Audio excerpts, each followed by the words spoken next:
Hi, hello everyone, and I'm here today breaking down the top 5 cards in Amber and Steel. Coming in at number 5 for Amber, we have the card Just in Time. Just in Time is a 3-drop. Unfortunately, it's not inkable, which is a pretty huge downside, but it lets you play a character of 5 cost or less for free from your hand. Most notably, this is really strong right now with Emperor Kuzco, and we're seeing a lot of Emerald Amber decks that are cheating out their 5-drops to try and just overwhelm their opponents with the questing ability of Emperor Kuzco to gain a lot of lore. Coming in at number 5 for Steel, we have Captain Hook Forceful Duelist. This is a 1-drop that can be inked with power and toughness 1-2 and can quest for 1 lore, but has a really strong ability where it gets +2 attack when it's challenging another character. This lets Captain Hook, most importantly, trade off with Simba Protective Cub.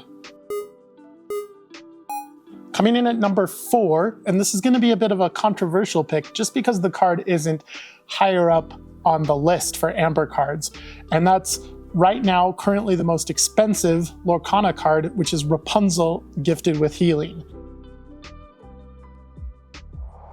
Now Rapunzel is a 4-drop that is inkable, and she has a power and toughness of 1-5, which gives her quite a bit of defense. She also quests for 2 lore, so pretty good, pretty average stats across the board there, but really what puts her over the top is her ability. And that's when you play Rapunzel, you can heal a character up to 3 damage.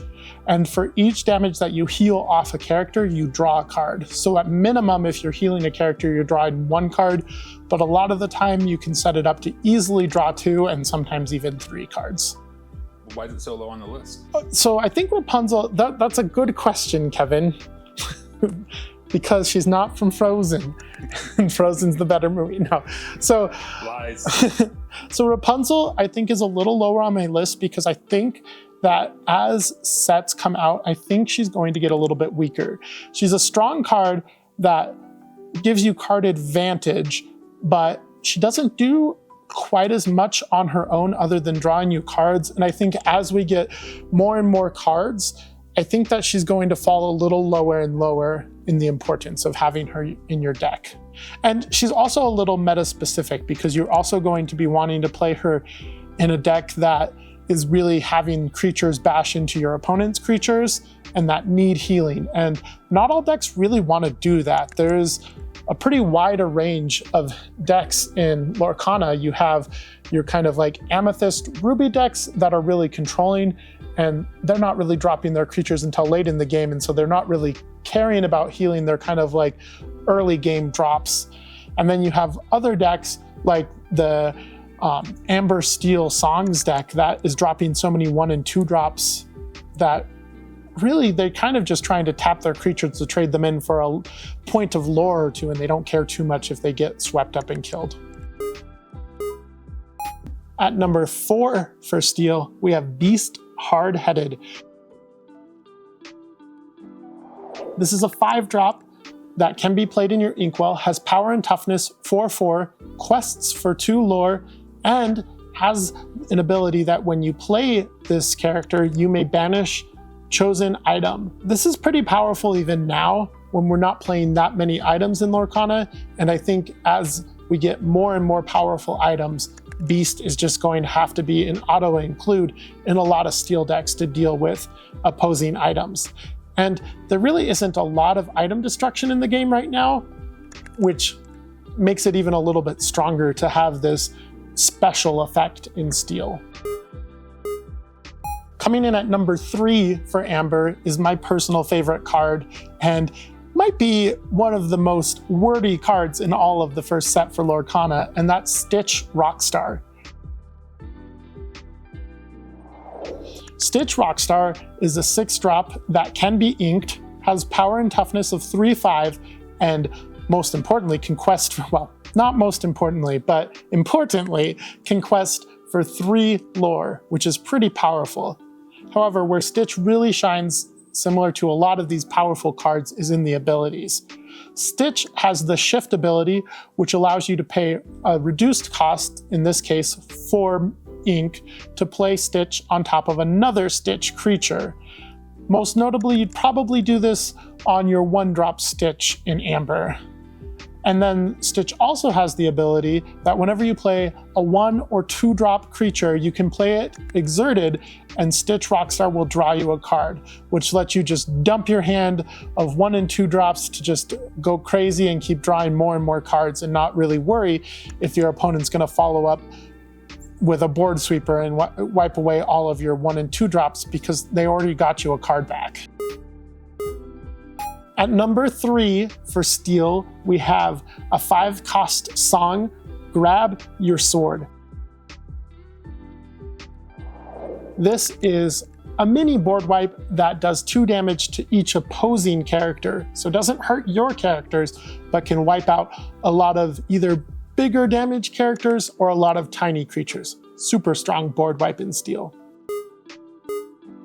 Coming in at number 2, we have what might be another controversial pick, and that's for how high I put this card, and that's Simba Protective Cub. Simba is a 2-drop that can be inked, has a power and toughness of 2/3, and can quest for 1 lore. However, Simba also has an ability that you're going to see on other cards, which is Bodyguard. Bodyguard lets you play your creature into play exerted, tapped. Make the character be tapped, Kevin. Make the little picture go. Thank you. It looks so nice, doesn't it? Look at all these cool effects that cameraman Kevin has for us. Isn't he so generous? No. The card's spinning right now, right? It's actually over your face. Is it sparkling, at least? No, it's actually really dark. Oh, why did you darken it? People have to read it. Well, it seems like a dumb problem. Oh. I think all of the Lorcana competitive meta has really warped around Simba Protective Cub because Simba lets you play out cards like your 1-drop Lilo, who's only a 1/1 but can quest for 2 lore. And Simba provides a really early game way to protect your tiny little 1-drop so you can start gaining a really early lore advantage against your opponent. Coming in at number 2 for Steel, we have my favorite card in Steel, and probably like my second favorite card overall, and that's Tinkerbell Giant Fairy. This is a 6-drop that can be put into your inkwell, has power and toughness 4/5, quests for 2 lore. When it enters, it deals 1 damage to each opposing character. It also has a shift ability for 4, where you can play it on top of another Tinkerbell. We also get to deal 2 damage to an opponent's character when you banish an opponent's character challenging with Tinkerbell Giant Fairy. Oof. This card's a book kind of like Stitch Rockstar, but super powerful. Coming in at number 1 for Amber, we have Ariel Spectacular Singer. This is a 3-drop that can be put into your inkwell. She has a power and toughness of 2/3, and she can quest for 1 lore. Now, none of that seems good, and again, all the details are in her abilities. Ariel has the ability Singer 5, which allows her to sing any song that is 5 cost or less. Right now, that usually means she's singing 2 songs that are in the Steel decks, which is Whole New World and Grab Your Sword. Both really strong cards that are even stronger when you get to cheat them out earlier. On top of something that's already really great, when you play Ariel, you get to look at the top 4 cards of your deck, and if you see a song in those top 4 cards, you can add it to your hand. It might be controversial to put Ariel at number 1 on this list when there's other really strong cards in Amber, like Stitch Rockstar. No, my words. It's like Stitch Rockstar and Rapunzel out there. But I think that the Singer 5 ability is really powerful. And I think as we get more and more strong songs for 5 or less even, I think even just reducing it by 1 and singing something for 4 is, again, really strong. I think we're just going to see over and over her stock rise higher and higher. So does singing mean you can play a card for free as long as it's a song? Yeah, so you just tap the creature to pay for the song instead of paying it with ink. Coming in at number 1 for Steel, and I think in some ways probably the most underrated card in the game. Even though it's getting played quite a bit, I don't think people have fully recognized the power of this card. And it's a 5-cost song, A Whole New World. This card simply reads, both players discard their hands and draw 7 cards. This mixes really well in a deck that plays out a lot of really cheap 1 and 2 drop creatures, and then plays this song while your opponent still has most of their cards in their hand. Well, that was the top 5 cards for those colors. And we are not doing this generically to save time. This was specific for each of the 3 videos. Thanks so much for watching. Don't forget to like, subscribe, and slap the bell, ring the bell, ding the bell, click the bell.